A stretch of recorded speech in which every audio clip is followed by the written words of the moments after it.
Hello viewers, Gita সিরিয়ালের নতুন update নিয়ে চলে এসেছি। ভিডিওটিতে লাইক দিয়ে সম্পূর্ণ ভিডিওটি না কেটে শেষ পর্যন্ত দেখতে থাকুন। সাপ্তিক স্বস্তিকের ঘরে এসে স্বস্তিকের ফোনে লেডি সালমান খান নামে সেভ করা যে নাম্বারটা সেটাতে ফোন দেয় আর বলে, আপনি কে? আমার ভাই কেন আপনার পেছনে ঘুরছে?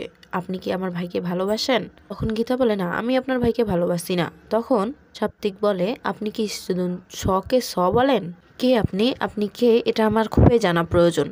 তখন গীতা জাস্ট বলতেই যাবে, ঠিক সেই মুহূর্তে স্বস্তিক এসে সাপ্তিকের হাত থেকে ফোনটা কেড়ে নেয় আর বলে, কারো পার্সোনাল জিনিস নাড়ার আগে তাকে জিজ্ঞেস করা উচিত। এরপর স্বস্তিক গীতাকে বলে, আমার বড় ভাই আপনাকে ফোন করেছিল, কিছু মনে করবেন না, এই বলেই ফোনটা কেটে দেয়। এরপর গিনি সাপ্তিককে বলে, ভাইয়ের ভালোবাসা কতটা কনসাল তুমি, আর এদিকে বউয়ের ভালোবাসা যে আছে তা দেখার নামে নেই। তখন সাপ্তিক বলে, এ নিয়ে আমি এই মুহূর্তে কথা বলতে চাই না, আমি গীতাকে ভালোবাসি, তোমাকে নয়। এই বলেই সাপ্তিক সেখান থেকে চলে যায়। এরপর গীতা ময়নাকে নিয়ে বাড়িতে এলে গীতার মা বলে, তুই কি এটা নোংরখানা পেয়েছিস? যখন যাকে পাচ্ছিস নিয়ে আসছিস।